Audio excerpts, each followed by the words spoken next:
high five and be seated. Kasih ya. Tos Sorry. kanan kirinya.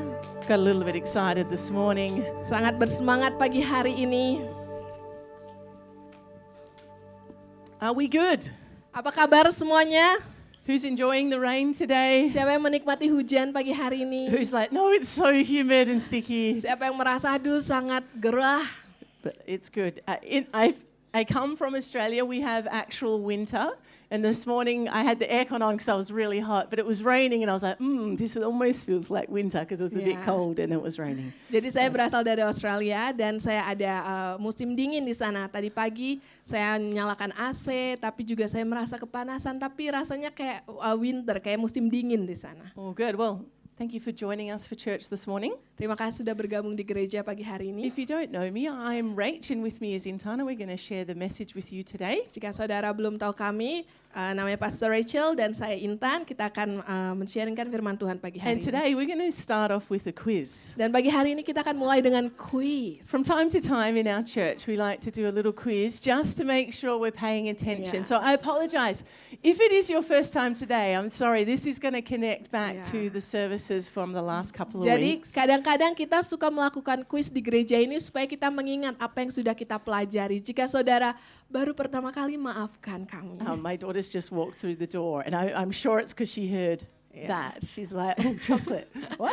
Mom's got chocolate. Anak perempuan saya lagi berjalan ke sini. Pas dia tahu dan mendengar, oh ada coklat. Okay, so as we do the quiz, we're going to do a bit of a recap, okay? So don't get too concentrating on the chocolate. Yeah. It's for our benefit to know where we're at in the story. Jadi sepanjang kita melakukan quiz, kita juga akan mereka ulang kembali apa yang kita pelajari. And a couple of other rules, you can only win one chocolate. So if you're a Bible buff, I apologize, you can't take the whole bag home today. Yeah. Just one chocolate per person. Jadi peraturannya adalah hanya satu coklat per orang. And we do ask that you don't eat it in here, save it for outside. Just don't Jadi- forget it that you put it in your pocket because that could be a nice mess later on. Jadi nanti makannya di luar nanti. Okay, and if the answer requires more than one answer, you can only give one answer. Yeah, just Jadi, so save the others for, yeah. Okay. Kalau jawabannya memerlukan beberapa jawaban, saudara hanya bisa mengasih satu jawabannya And I'm going to do saja. my best to understand the Indonesian, but Intan's going to be listening out as well. Yeah. So she's chief judge as well Ya, with jadi me. saya akan mendengarkan yang bahasa Indonesia. Okay, we have been talking about a character, it's already on the screen, but the last couple of weeks called Daniel from the Jadi- Old Testament. Jadi kita belajar tentang Daniel dari Perjanjian Lama. Now, at the beginning of the story of Daniel, the city of Jerusalem was besieged by the Babylonian kingdom. Which king? Oh, you asked, say that bit Okay. first. Wait. Ya. Jadi di awal ceritanya ini adalah Yerusalem telah Babylonian. ya kingdom. dikuasai oleh bangsa dari Babilonia. Nah, raja yang mana Which king was in power at the time? yang You gotta shout it berkuasa out. saat itu? Oh, sorry, Praise was quick. Nebukadnezar. This is not school, Prissy, okay? You Ya. don't have to put your hand Ya, up, just shout harus it out. harus Yeah. langsung And it's di got to be loud. If we can't hear you, then it's ya, not. langsung dijawab. Okay, does supaya kita anyone bisa want to dengar. try and spell his name? Siapa yang bisa mengeja namanya? Okay. Oh, Alice has got a book, so you can. That's fine. If you've got your Bible in church, that's fine. Here we Kalau go. ada Alice, wait. Give Alkitabnya- Alice the chance. Oke, Alice yang akan mengeja.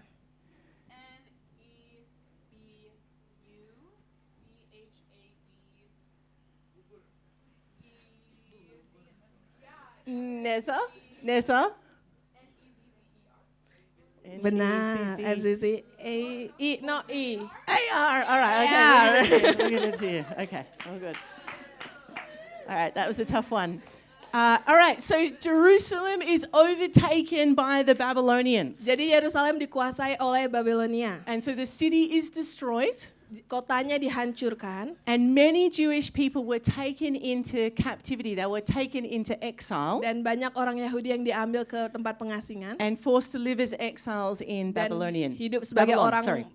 buangan di Babel. Now, the book of Daniel mentions 4 young Hebrew men that were taken captive. Jadi di di kitab Daniel ada 4 anak muda dari Ibrani You yang don't know the question yet, just waiting. ditawan. And they were brought into the king's palace for Dan- some intensive training in Dan time. mereka dibawa ke tempat raja untuk sebuah training yang benar-benar One answer at a time. Jadi satu-satu jawabannya. What were the Hebrew names of these young 4 men? Nama Ibrani mereka Daniel. adalah siapa? Daniel, Hananiah, Simone. Not that. That's the Azariah. nama Ibraninya mereka. Misha. No, I can't do another one, Simone. Hanania, Already. siapa yang dengar? Already. Abib, Pastor Hanania. Already. Oh, sudah ternyata. Yes. Who said that? Michelle. Misael. Was that you? That was you on the side. Oh, it's coming at you. Oh, no. Michelle. Okay, we had Daniel, Hananiah, Mishael, and Azariah. Jadi ada Daniel, Hananiah, Misael, dan Azariah. Okay, what tribe were they from? Dari suku manakah mereka? If you've already got a chocolate, please don't Kalau answer. sudah dapat coklat, What tribe were they from? dari suku manakah? Yehuda. Judah. Ya. Judah. Yannick's Sudah back. ada. He's Yannick's already in the back. chockies. Okay, so there are a couple more questions left, but we've got a little bit more recapping to Ya, do. jadi ada beberapa lagi pertanyaan, tapi kita mau mengingat kembali ya. Okay, so Daniel faithfully served in the palace of multiple kings for around 70 years. Jadi selama 70 tahun Daniel sudah melayani di istana raja dengan beberapa raja. And as we've seen the last couple of weeks, Daniel lived with such a level of excellence Kita lihat kalau kehidupan Daniel, dia hidup dengan excellent and commitment to God. dan komitmennya kepada Tuhan. And many times Daniel stood with outstanding, incredible courage, Dan banyak waktu di mana Daniel berdiri dengan kekuatan dari Tuhan. often in the face of persecution and oftentimes in the face of death. Kadang di dalam waktu penganiayaan bahkan sampai mungkin hampir mati. And he boldly declared his devotion to the Lord. Tapi dia tetap dengan keberanian bilang kalau dia tetap berpegang teguh di dalam Tuhan. On one occasion, he was thrown into a lion's den Suatu hari dia dilempar ke gua singa. because he hadn't obeyed the king's command. Karena dia tidak menghormati apa yang sudah diperintahkan oleh raja. What was the command that was given? Apakah perintahnya? Lena, yell it out. Langsung he don't want to what is it? Bow Bow down down, to the pray to the idol. to the king. To the Oh, king. to the king. Did you say king? The king, yeah, The king. king and Yeah, I. I'm pretty sure she said king. He kept praying to God, even though it meant that there was the potential he'd be thrown into Yeah. the lion's den. Dia tetap berdoa di dalam Tuhan walaupun dia dilemparkan ke dalam gua singa. And if you did children's church as a kid, you know that Daniel was saved from the lion's den. Kalau kita ikut sekolah minggu, kita tahu kalau Daniel diselamatkan oleh Tuhan. And Daniel's faithfulness and unshakable dedication to God really gave glory and honor to God and impacted the king. Karena kesetiaan Daniel kepada Tuhan itu sangat berimpact dan juga dilihat oleh raja. What was the name of the king at that time? Raja, siapakah nama raja di saat itu? If you've already answered. Kalau sudah, At the back, Indra. Darius. Darius. All right, I'm going to throw it. I apologize for throwing. Oh, Jeffrey's taking it for the steal. Darius. It's okay. It's what the Bible says, Yannick. We'll go with that. Yep. Yannick's getting technical at the front here. Okay. Bible stands on the top. And so when we look at Daniel's life, we see the remarkable impact that he had living in a foreign land that worship foreign gods. Kita bisa lihat bagaimana kehidupan Daniel di mana dia tetap berpegang teguh di dalam Tuhan walaupun dia hidup di bangsa yang menyembah Tuhan lain. And as Pastor Emmanuel shared with us a couple of weeks ago, he didn't compromise his faith. Dia nggak ikut-ikutan, dia tetap berpegang teguh di dalam pendiriannya tentang Tuhan. He didn't defile himself by engaging with the practices of the land. Dia tidak ikut dengan apa yang dipraktiskan oleh tanah tersebut. He remained steadfast in his commitment to God. Dia tetap setia dan berpegang teguh di dalam komitmennya di dalam Tuhan. And as we said, he had such a boldness and a courage, Dan dia punya kekuatan dan keberanian which brought great honor to God. dan membawa kemuliaan bagi Tuhan. And so I hope that we have been inspired by the story of Daniel. Semoga kita terinspirasi dari cerita Daniel. And today's story, actually, the hero of faith that we're going to look at is actually connected to the story of Daniel and the Israelite people. Jadi pahlawan iman yang akan kita lihat ceritanya pagi hari ini terkoneksi dengan kehidupan Daniel. It's a bit of a continuation of this story. Jadi ini kisah selanjutnya dari apa yang kita pelajari And tadi. so, as we talked about at the start of the quiz, the Babylonians took Jerusalem captive, and the Israelite people were taken out as exiles. Jadi orang Israel diambil sebagai tawanan, dibawa ke orang buangan, dibawa ke Babel For a period of 70 years, selama beberapa waktu, yaitu 7 tahun. which was actually 70 tahun. prophesied years before that by the prophet Jeremiah. Dan ini sudah dibicarakan oleh Nabi Yeremia. And it took place. And so at the end of this time of exile, as 70 years was coming up, the kingdom of Babylon gets conquered by the Medes and Persian Empire. Dan selama 70 tahun ini akhirnya Babilonia ditaklukkan oleh bangsa Medes dan Persia. Maybe you remember another Bible story from Sunday school about the writing on the wall. Mungkin kita ingat lagi cerita di dalam sekolah minggu, tulisan yang ada di wall, di dinding. And so there was a king at the time, King Belshazzar, not Belshazzar, just Belshazzar. Anyway, not Daniel's name, it's a different name, but very, very similar. So it's actually the son of King Nebuchadnezzar. Jadi anaknya dari Raja Nebukadnezar. And so Daniel interprets that, and he actually foretells that this takeover from the Persian and Medes Empire was going to take place, and it did. Jadi Daniel mengartikan itu kalau bangsa Medes dan Persia akan mengalahkan bangsa Babel, dan itu terjadi. And so we see Daniel continues as an advisor to King Darius, Dan Daniel tetap menjadi penasehat dari Raja Darius, who's the new leader of this empire. jadi raja yang baru di dalam. And so then King Darius is then succeeded by King Cyprus from Persia. Jadi lalu digantikan dengan Cyprus, yeah, from dari Persia. Persia. Ya. And so we see yet another prophecy being fulfilled from the prophet Jeremiah. Jadi kita lihat profesi lagi terjadi dari Nabi Yeremia. And he foretells that the king, Cyprus from Persia, will be helping them come back and Jerusalem to be restored after that 70-year period. Dan itu dibicarakan lagi kalau Raja Cyprus dari Persia akan membantu untuk membuat kembali kotanya. And so if God says it, it's going to come to pass. Ezra chapter 1 verse 2 to 6. Let's read what happened in that time. Jadi mari kita baca di Ezra 1 ayat 2 sampai 5. This is what Cyrus, king of Persia says, "The Lord, the God of heaven, has given me all the kingdoms of the earth, and he has appointed me to build a temple for him at Jerusalem in Judah. Any of his people among you may go up to Jerusalem in Judah and build the temple of the Lord, the God of Israel, and the God who is in Jerusalem, and may their God be with them. And in any locality where survivors may now be living, the people are to provide them," I love this, "with silver and gold, with goods and livestock, and with free will offerings for the temple of God in Jerusalem." God is providing in a way so supernaturally here. "Then the family heads of Judah and Benjamin and the priests and Levites, everyone whose heart God had moved, prepared to go up and build the house of the Lord in Jerusalem." Ezra 1 ayat 2 sampai 5. Beginilah perintah Kores raja Persia. Segala kerajaan di bumi telah dikaruniakan kepadaku oleh Tuhan Allah semesta langit. Ia menugaskan aku untuk mendirikan rumah baginya di Yerusalem yang terletak di Yehuda.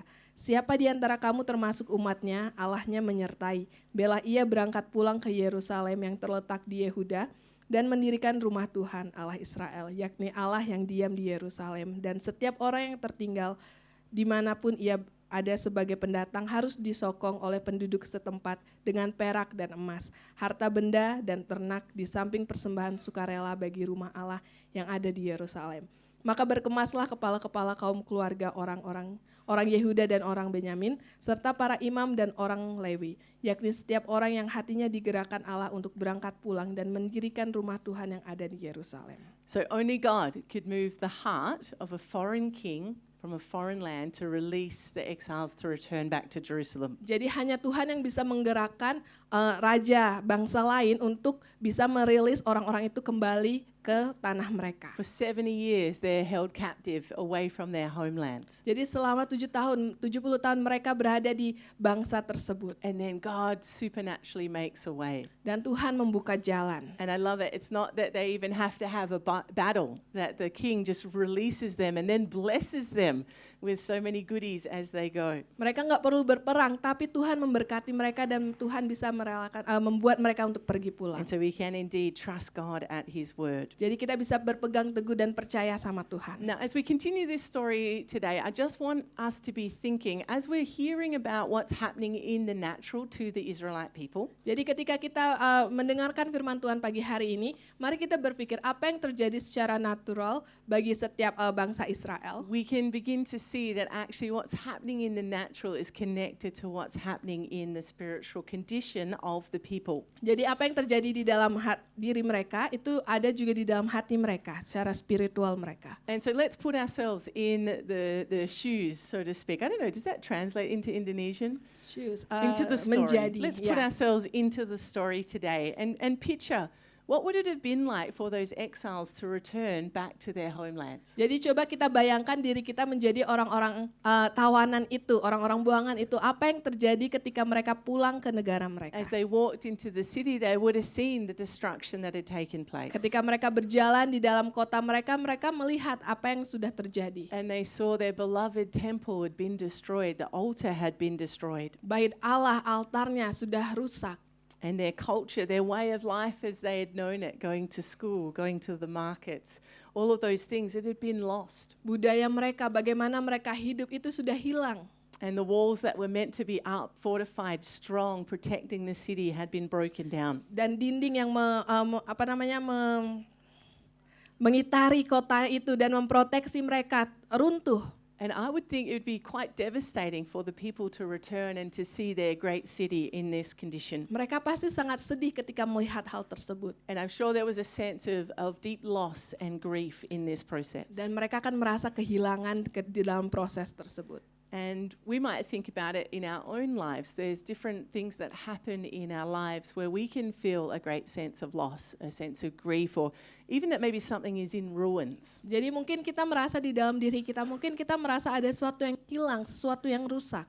In life we do have I don't know if it's a good thing or a bad thing, or probably all the things. We have part of humanity is that we're going to deal with suffering and we're going to deal with trials and testings and hard moments in our life. Di dalam hidup kita pasti kita menghadapi sebuah ujian, kesulitan di dalam apa yang kita jalani dalam hidup And kita. so we can maybe connect with the Israelites in this moment because we can see, there's different parts of my life that I've seen go to ruins. What I thought I believed has been taken away. Kita bisa merasakan hal yang sama apa yang dirasakan bangsa Israel saat itu. What I expected life to bring my way was something completely different. Apa yang kita harapkan mungkin jalan lurus saja tapi berbeda dengan apa yang kita pikirkan. That relationship that started out so strong has just brought so much heartache and pain. Mungkin sebuah hubungan yang kita mulai dengan kuat memberikan kita rasa sakit. Or you've lost a job or lost a loved one. Mungkin kita kehilangan pekerjaan atau orang yang kita sayangi. Or you've made a mistake and you've been paying for it ever since. Atau kita membuat sebuah kesalahan dan kita harus menanggung resikonya.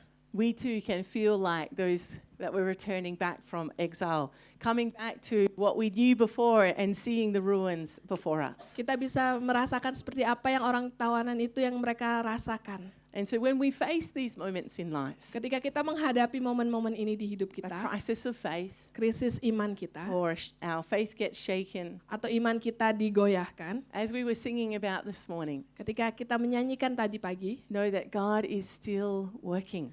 ingat kalau Tuhan tetap bekerja. And He's working everything out for good for those who love Him and are called according to His Tuhan purposes. melakukan segala sesuatunya dengan baik, mendatangkan sebuah kebaikan buat kita dengan sebuah tujuan. And you know what I found?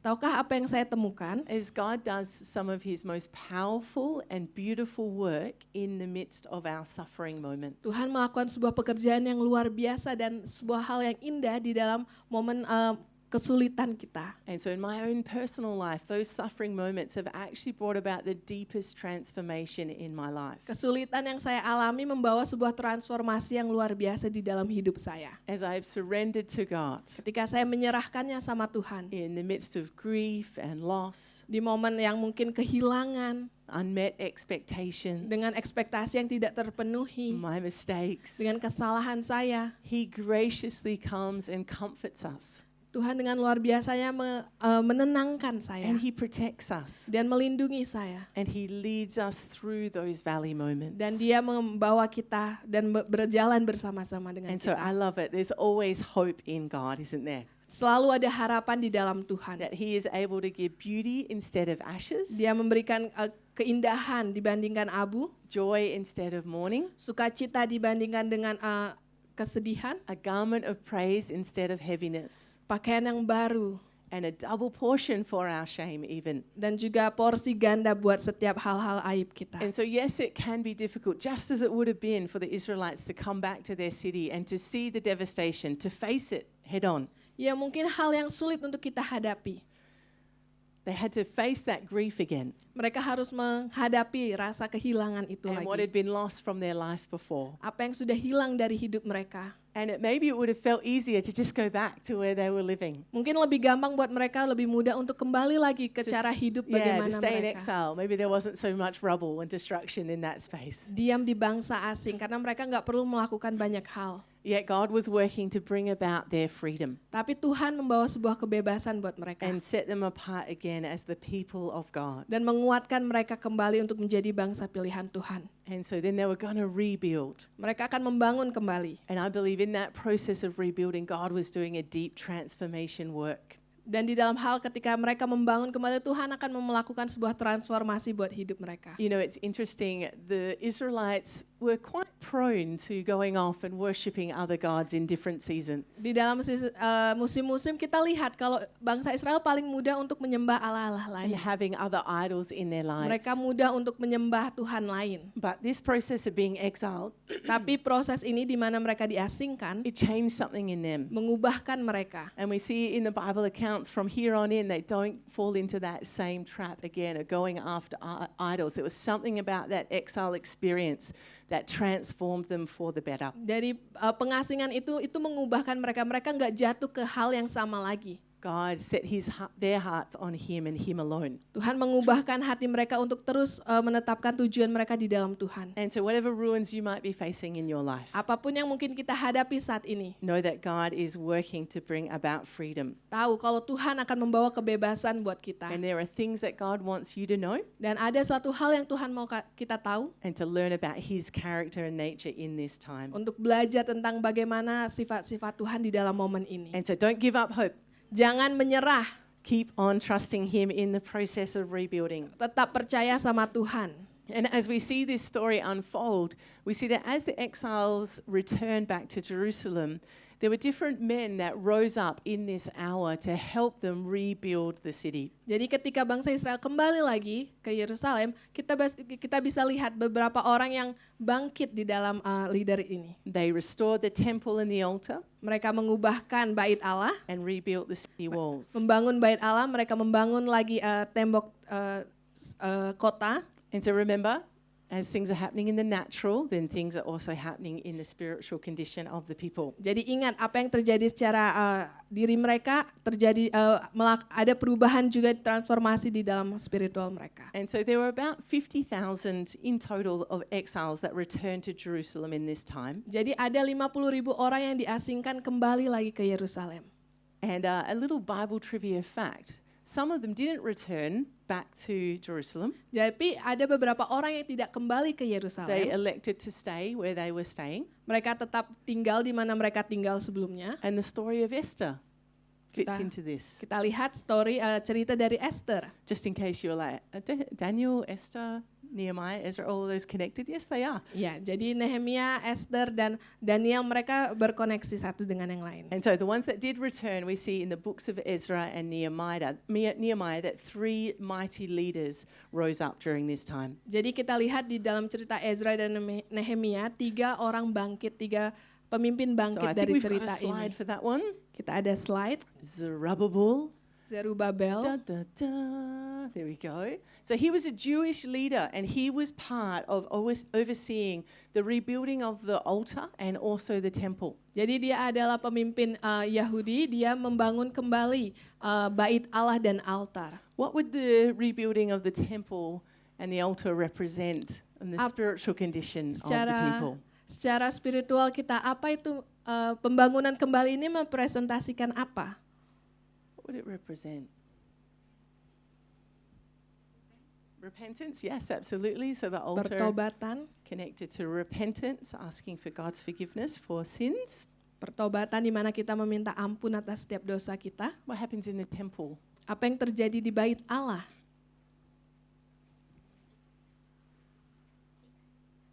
Yeah, they fixed it. What happens in a temple normally? What's happening? The natural temple is fixed. Pray, Prayer, worship, berdoa, fellowship. menyembah Tuhan. Di dalam bait Allah kita berdoa dan menyembah Tuhan. And so we can see that that's important, that is reestablished in the heart of the people of God. Ini sangat penting di mana ini terjadi di dalam hati para jemaat Tuhan. And then we see Ezra. He was a priest and a scribe. Kita bisa lihat Ezra, dia adalah seorang pemimpin dan juga seorang penulis. And he reestablishes the laws. Dia establish hukum-hukum. And so guiding people about the Lord's teachings. Jadi mengajari mereka tentang apa yang Tuhan ajarkan. And so basically this is, guidance of how we should live.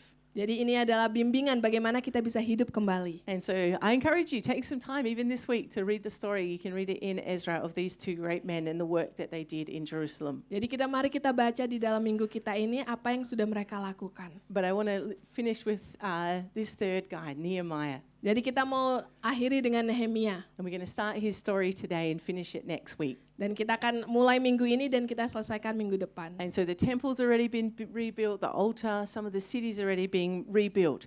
But the protective wall and the gates around the city, they're still broken down and burnt. Bait Allah sudah dibenari, hukum sudah dilakukan kembali, tapi dinding yang mengitari kota tersebut belum dibenarkan. And so why is that an issue? Kenapa itu menjadi sebuah masalah?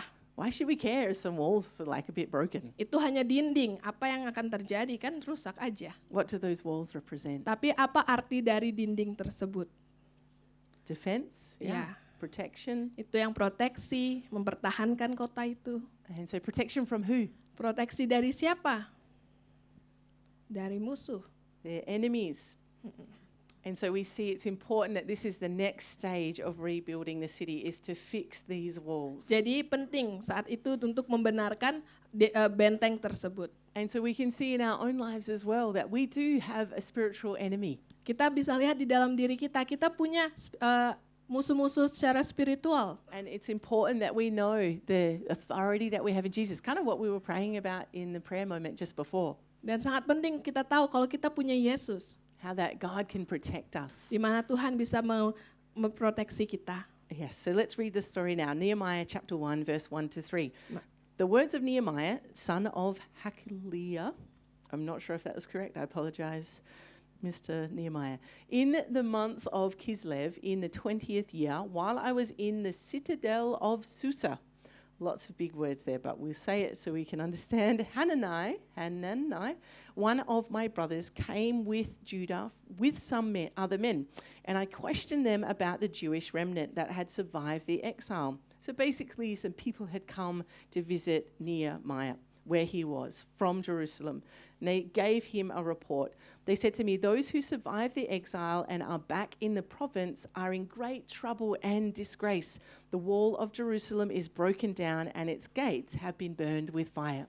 Nehemia 1 ayat 1-3. Riwayat Nehemia bin Hakhalia. Pada bulan Kislu, tahun ke-20, ketika aku ada di Puri Susan, datanglah Hanani, salah seorang dari saudara-saudaraku, dengan beberapa orang dari Yehuda. Aku menanyakan mereka tentang orang-orang Yahudi yang terluput, yang terhindar dari penawanan dan tentang Yerusalem. Kata mereka kepadaku, orang-orang yang masih tinggal di daerah sana, yang terhindar dari penawanan, ada dalam kesukaran besar dan dalam keadaan tercela. Tembok Yerusalem telah terbongkar dan pintu-pintu gerbangnya telah terbakar. And so Nehemiah hears this bad report. Jadi Nehemia mendengarkan sebuah bad report. What's your response when bad news comes your Kalau way? misalnya ada kabar buruk datang kepada kita, apa yang kita lakukan? Is it A, automatically switch into worry and stress?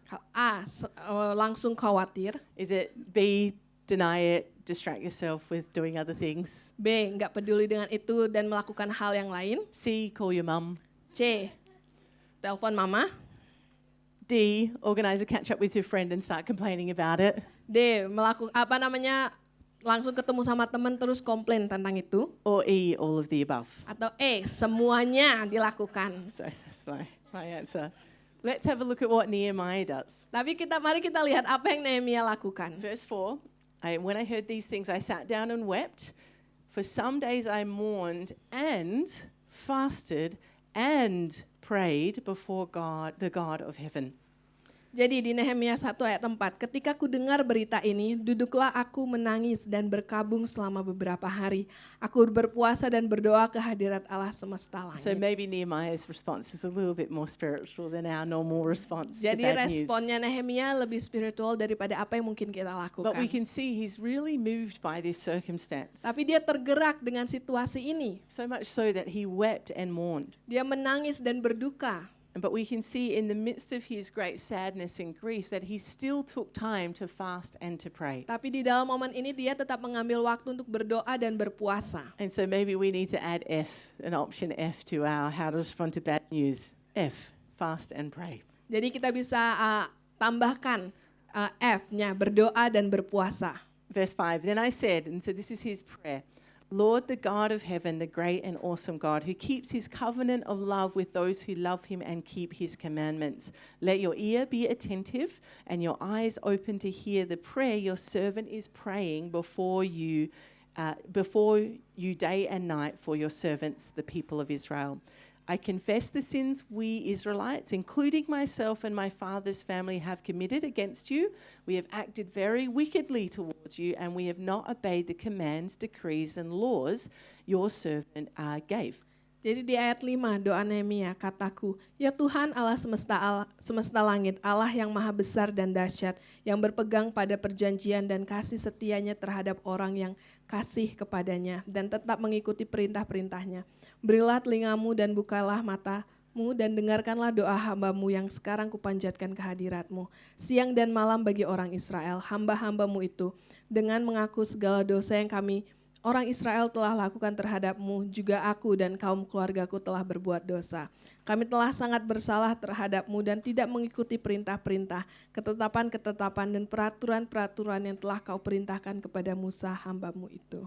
And so when we face something in our life where we might be facing something that lies in ruins, Jadi ketika kita menghadapi sesuatu, mungkin kebohongan bertata saat itu. a key step that we can take is remembering and putting our thoughts to God and how big and awesome He is. Yang bisa kita lakukan adalah mengingat kembali betapa luar biasanya Tuhan kita. Taking time to praise Him and thank Him. Ambil waktu untuk berdoa dan menyembah Dia. That's what we see Nehemiah do. Kita bisa lihat apa yang itu yang Nehemia lakukan. But he also took time to confess Tapi dia juga mengambil waktu untuk mengakui and to repent. dan juga bertobat. So anything, not just for himself, but for his family, even for his nation, he was repenting about the wrong things that they had done. Bukan hanya buat dirinya sendiri, tapi keluarganya dan bangsanya. And it's almost like he claims his nation's sin as his own and asks for forgiveness for it. Dia mengakui dosa mungkin yang orang lain lakukan sebagai dosanya sendiri dan minta ampun sama Tuhan. And when God does a rebuilding work in those areas where it feels like it's in ruins, sometimes part of the process needs to be us to come and just confess, God, I messed up there, or I responded wrongly. Sometimes it's confessing the sins of maybe the people that have wronged you. If it was a family member, sorry for the sins of my family members, you know, that having that heart to just confess and repent and be open and vulnerable before God. Terkadang perlu waktu buat kita untuk mengakui kesalahan kita ketika Tuhan membangun hal-hal yang baik lagi itu di dalam diri kita. Now, this might not seem fair, Mungkin rasanya nggak adil. especially if you feel like you've done nothing wrong and they've done all the wrong things. Mungkin rasanya nggak adil ketika kita mengakui semua kesalahan, padahal sebenarnya yang kita lakukan nggak semuanya. But we only have to look to Jesus on the cross to realize, actually, yeah, that's an example. He took our punishment even though he didn't deserve it. Tapi apa yang sudah Tuhan Yesus lakukan di atas kayu salib, dia menanggung segala dosa kita. All right, let's continue on our last section, verse 8. Remember the instruction you gave your servant Moses, saying, if you are unfaithful, I will scatter you among the nations. But if you return to me and obey my commands, then even if your exiled people are in the farthest horizon, I will gather them from there and bring them to the place I have chosen as a dwelling for my name. They are your servants and your people, whom you redeemed by your great strength and your mighty hand. Lord, let your ear be attentive to the prayer of this your servant and to the prayer of your servants who delight in revering your name. Give your servant success today by granting him favor in the presence of this man. I was the cupbearer to the king. Di dalam ayat 8 dikatakan, ingatlah akan firman yang kau pesan kepada Musa hambamu itu, yakni bila kamu berubah setia dan kamu akan kucerai-beraikan di antara bangsa-bangsa, tetapi bila kamu berbalik kepadaku dan tetap mengikuti perintah-perintahku serta melakukannya, maka sekalipun orang-orang buanganmu ada di ujung langit, kau akan kukumpulkan mereka kembali dan kubawa ke tempat yang telah kupilih untuk membuat namaku diam di sana. Bukankah mereka ini hamba-hambamu dan umatmu yang telah mereka kau bebaskan dengan kekuatanmu yang besar dan dengan tanganmu yang kuat? Ya Tuhan, berilah telingamu kepada doa hambamu ini dan kepada doa hamba-hambamu yang rela takut akan namamu. Dan biarlah hambamu berhasil hari ini dan mendapat belas kasihan dari orang ini. Ketika itu aku ini juru minuman raja. Okay, good. Needed that last sentence. Important to know that he's the cupbearer. Yeah. And so here we see Nehemiah's depth of faith and belief in God. Kita bisa lihat di mana iman Nehemia tertuju di dalam Tuhan. And his heart is moved by this circumstance. Dan hatinya tergerakkan dengan situasi ini. And not only is his heart moved, he is stirred to do something about it. Enggak cuman hatinya tergerak, tapi dia mau melakukan sesuatu. He knows that he has this position as the cupbearer to the king. Dia tahu posisinya sebagai juru minum. And he recognizes that with God's help, that he could be granted favor by the king to do something about this situation in Jerusalem. Dengan bantuan Tuhan, maka dia bisa melakukan sesuatu. And so we're going to finish the story here, but how encouraging, right? Maybe the people in Jerusalem are like, how is this going to work? How are we going to rebuild these walls? And then in another foreign land, God is working out someone, a man of God, Nehemiah, to come and help rebuild those walls. Kita akan selesaikan cerita di sini dan lanjutkan minggu depan. Tapi mungkin orang-orang Israel berpikir bagaimana ini akan terjadi, bagaimana Tuhan akan melakukan sesuatu. And so God calls each one of us to community. Jadi kita dipanggil sama Tuhan untuk berada di dalam komunitas. And if you feel like God's rebuilding something in your own life, maybe someone next to you, sitting next to you, is going to help you with that process. Mungkin Tuhan sedang melakukan sebuah perubahan atau membangun kembali itu di dalam diri kita. Mungkin orang di sebelah kita bisa menolong kita. And so don't be afraid to reach out and ask for help. Yes, you have to be vulnerable and humble, but maybe that person next to you is going to be an expert builder to help you rebuild those areas of ruin in your life. Jangan takut untuk meminta tolong. Mungkin orang di sekitar kita, orang di sebelah kita adalah orang yang biasa membangun dan menolong. And so what I love about this story Apa yang saya suka dari cerita ini, is that there were men of faith ada pria dengan iman, that made the decision to stand strong and encourage. membuat sebuah keputusan untuk berdiri di dalam iman dengan kekuatan dari Tuhan, They stood with boldness and commitment berdiri dengan kekuatan dan keberanian to lead the people up and out of that place of devastation. untuk menolong dan memimpin orang-orang di situ. I love that they didn't just sit around and wait for things to change. Saya senang karena dia nggak cuma duduk dan menunggu akan ada terjadi perubahan. And they didn't even say, oh, that's not my problem, that's someone else's problem to Dia, fix. dia tidak bilang kalau ini bukan masalah saya, ini orang lain yang harus melakukannya. No, they took it on themselves to stand and to bring about change for the better for their people. Tapi dia ambil ini dan dia melakukan sebuah perubahan itu supaya terjadi sebuah perubahan di bangsa tersebut. So men in the room, can I have your eyes? Setiap laki-laki yang ada di ruangan ini, As the spiritual mother of this house, sebagai orang yang dengan pemimpin spiritual, even our young men in training, walaupun setiap anak-anak muda yang mungkin ada di training, I want to encourage each of you young men, older men, that God has a significant plan for your life. Tuhan punya plan, rencana buat diri kita. And I believe that God is rising up again men like Ezra and Zerubbabel and Nehemiah who would stand and say, enough is enough. Jadi Tuhan akan membangkitkan para pria di mana mereka akan seperti Zerubabel, seperti Ezra, seperti Nehemia. Things must change. Suatu perlu berubah. This issue that's happening in our community, this must stop. Masalah yang terjadi di komunitas saya ini harus berhenti. Men to stand and to shine the light of Christ with boldness, Pria akan berdiri dengan kekuatan dan keberanian dari Tuhan. unafraid of opposition or the persecution that might come. Tidak takut dengan penganiayaan atau apapun yang akan terjadi ke depannya. And maybe, men, you didn't have a great example in your father, your earthly father. Mungkin setiap pria di sini, mungkin beberapa dari kita nggak punya contoh yang baik dari bapak kita. But you have so many examples throughout the scriptures. We think about, the music happening as well. Fantastic, well timed there. Abraham, oh, it stopped, it didn't work. Joseph, Moses, Joshua, David, Gideon, Daniel. And then we go to Peter, Paul, we think about Jesus himself. So many men to lead as examples. Jadi kita punya banyak contoh di Alkitab yang bisa kita tiru. Abraham, Yusuf, Musa, Yosua, Daud, Gideon, Daniel, Peter, dan Saul juga. So I encourage you, learn from these men. Jadi belajar dari cerita ini. Learn from their successes and their failures. Belajar dari kesuksesan dan juga kegagalan mereka. And if God can use them, He could certainly use you. Kalau Tuhan bisa pakai mereka, Tuhan bisa pakai kalian juga. If He can do it for them, He can do it for you. Kalau Tuhan bisa lakukan buat mereka, Tuhan bisa lakukan buat kita juga. And let each of us stand and do the thing that God is calling us to. Dan setiap kita, mari kita berdiri dan ikuti apa yang Tuhan mau kita lakukan.